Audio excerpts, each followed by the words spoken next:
नमस्कार, stitch with प्रियामध्ये आपल्या सगळ्यांचं मनापासून स्वागत। आजच्या व्हिडिओमध्ये आपण खूप सुंदर अशी ट्रेंडिंगची ब्लाऊजची बॅकनेक डिझाइन बघणार आहोत। व्हिडिओ आवडला तर व्हिडिओला लाईक करून चॅनलला देखील सबस्क्राइब करा अशाच नवीन माझे येणारे व्हिडिओ पाहण्यासाठी।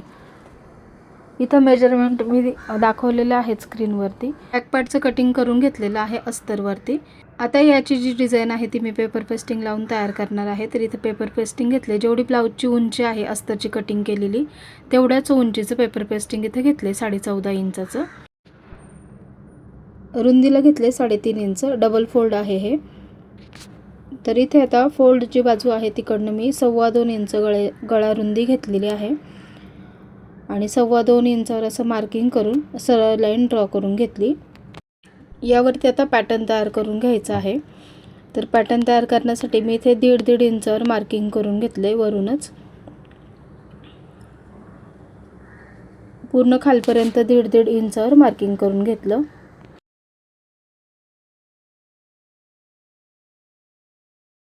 आता हे जे 1.5 इंच आहे त्याचं सेंटर पॉइंट मार्किंग करायचं आहे। 1.25 इंचावर अशी मोठी एक लाईन ड्रॉ करून घेतली। खालपर्यंत सेम तसंच केलेलं आहे, त्याचं सेंटर पॉइंट मार्किंग करून घेतला। आता याच्यावर एक पॅटर्न तयार करून घ्यायचा आहे, म्हणजे कर्व शेप आपला व्यवस्थित सगळीकडे एकसारखा येईल त्यासाठी। तर इथे एक मी पेपर घेतलाय आणि इथे 1.5 इंचाचं एक मार्किंग करून घेतलं आणि 1.5 इंचाचं जे मार्किंग आहे त्याचं सेंटर पॉइंट मार्किंग करून घेतलं। 1.25 इंचावर मार्किंग केलं। 1.25 इंचापासून पुढे 1.25 इंचावर मार्किंग केलं आणि इथून असं मी कर्व शेप ड्रॉ करून घेणार आहे आणि हा पॅटर्न तयार करून घेणार आहे। या पॅटर्नमुळे आपले जे आकार आहेत ते व्यवस्थित सगळे एकसारखेच येतील। तर असं मी इथे ड्रॉ करून घेतला आणि तो कट करून घेतला। तर कट करताना व्यवस्थित तो सेंटरला पहिल्यांदा फोल्ड करायचा आणि दोन्ही बाजू त्याच्या एकसारख्याच आल्या पाहिजेत अशा प्रकारे कट करून घ्यायचा आहे। तर बघू शकता इथं हा पॅटर्न आपला तयार झालेला आहे। आता हा पॅटर्न आपल्याला पेपर कॅनव्हासवर ड्रॉ करून घ्यायचा आहे। तर आता जो सेंटर पॉइंट आहे तो काढलेला आणि याचा जो सेंटर पॉइंट आहे काढलेला तो मॅच करायचा एकमेकांना आणि तिथे असं ठेवून हा आकार ड्रॉ करून घ्यायचा आहे। तर बघू शकता हे व्यवस्थित सेंटरला सेंटर मॅच करून मी ठेवलेले आहेत आणि पॅटर्न सगळे मी ड्रॉ करून घेणार आहे। आता हे पेपर पेस्टिंग मी ओपन केलं आणि त्याचं सेंटर पॉइंट मार्किंग केला। दुसऱ्या बाजूला सुद्धा आपल्याला सेम तशीच डिझाइन ड्रॉ करून घ्यायची आहे। पॅटर्न माझा ड्रॉ करून झाला। आता हे पेपर पेस्टिंग मी अस्तरला चिटकून घेतलंय, सेंटरला सेंटर मॅच केलं आणि व्यवस्थित ते इस्त्रीच्या मदतीने पेस्ट करून घेतलेलं आहे।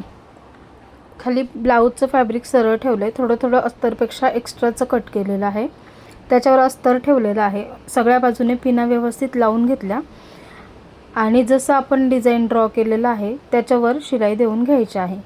शिलाईची टीप एकदम बारीक ठेवायची म्हणजे ती छान देता येते।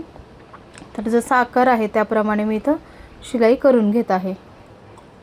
दोन्ही साईडला सेम तसंच करून घ्यायचं आहे, दोन्ही साईडच्या शिलाई करून घ्यायच्या आहेत।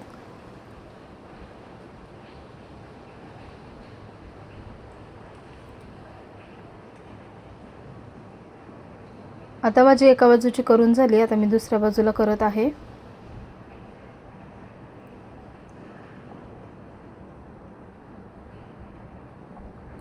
जसा आकार आहे त्याप्रमाणे शिलाई द्यायची, त्यामुळे व्यवस्थित आपले आकार छान येतात। आता ही माझी शिलाई देऊन झालेली आहे। आता जे एक्स्ट्राचं आहे ते कट करून घ्यायचं आहे आपल्याला। थोडं एक्स्ट्राचं मार्जिन ठेवायचं आहे आणि मार्जिन ठेवत हा पॅटर्न कट करून घ्यायचा आहे। कट केल्यानंतर त्याच्यावर आपल्याला छोटे नॉचेस द्यायचे आहेत, त्यामुळे ते व्यवस्थित पलटी होतं। शिलाई कट नाही झाली पाहिजे, इथे सगळीकडे नॉचेस देऊन घेतले आणि आता हे डिझाइन आहे ते व्यवस्थित आपल्याला सरळ करून घ्यायचं आहे। तर सगळे डिझाइन मी अशाच प्रकारे सरळ करून घेते आणि त्याच्यावर इस्त्री करून घ्यायची, त्याच्यामुळे छान व्यवस्थित सेट होतात। दोनही भाग मी असेच तयार करून घेतले। आता ह्याच्यावरती दाब शिलाई देऊन घ्यायची आहे। दाब शिलाई सुद्धा एकदम बारीक द्यायची आहे आणि अगदी कडेकडेने द्यायची आहे, जसा आकार आहे त्याप्रमाणे. तर इथे मी तशीच दाब शिलाई सुद्धा देऊन घेतलेली आहे.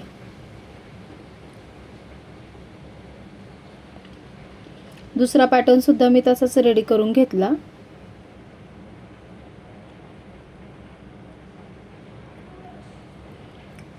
सध्या कटवर्कची डिझाईन खूप जास्त ट्रेंडिंगमध्ये आहे आणि सर्व लेडीजला ही डिझाईन आवडते कटवर्कची. फ्रंटला सुद्धा करतात, स्लीव्जला सुद्धा करतात आणि बॅकला सुद्धा करतात आणि त्याने ब्लाऊज सुद्धा खूप सुंदर दिसतो.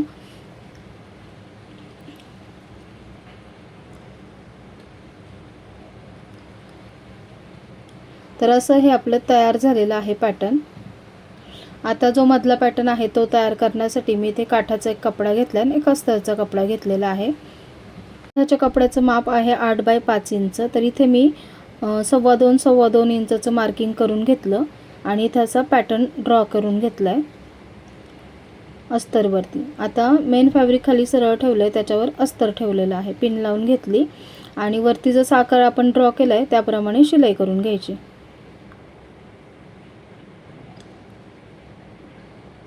एक्स्ट्राचं इथं कट केलं आणि त्याला छोटे नॉचेस देऊन ते पलटी करून घेतलं. त्याच्यावर एक दाब शिलाई देऊन घ्यायची.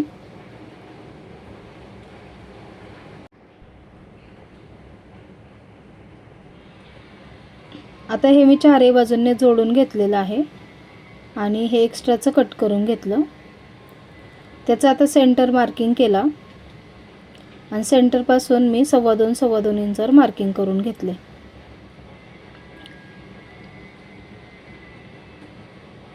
आता हा पॅटर्न आपल्याला इथे असं ठेवून घ्यायचा आहे. जिथं मार्किंग केलं आहे तिथे व्यवस्थित मी इथे ठेवून घेतलेला आहे.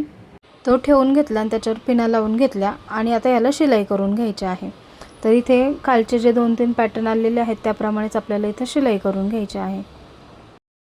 आतल्या बाजूने जे एक्स्ट्राचं फॅब्रिक आहे त्याला आपण हात शिलाई करू शकतो. आता खालच्या बाजूने ह्याला एकसारखं करून घ्यायचं आहे. तर खालच्या बाजूने एकसारखं करण्यासाठी मी इथं पहिल्यांदा सेंटरचं मार्किंग केलं आहे आणि नंतर मग आता याला टक्स देऊन घ्यायचं आहे. तर सेंटरपासून मी इथे 5 इंच आडवा आणि 3.5 इंच उभा असा टक्स दिलेला आहे डिझाईन असल्यामुळे. आता खाली कमरेची पट्टी लावून घ्यायची आहे 2 इंचची अस्तरची. तर 2 इंचची पट्टी मी इथे कट करून घेतली आणि ती लावून घेतली. खूप सुंदर अशी ब्लाऊजची बॅक नेक डिझाईन तयार झाली. याला डोरीसुद्धा लावून घेतलेली आहे मी नंतर.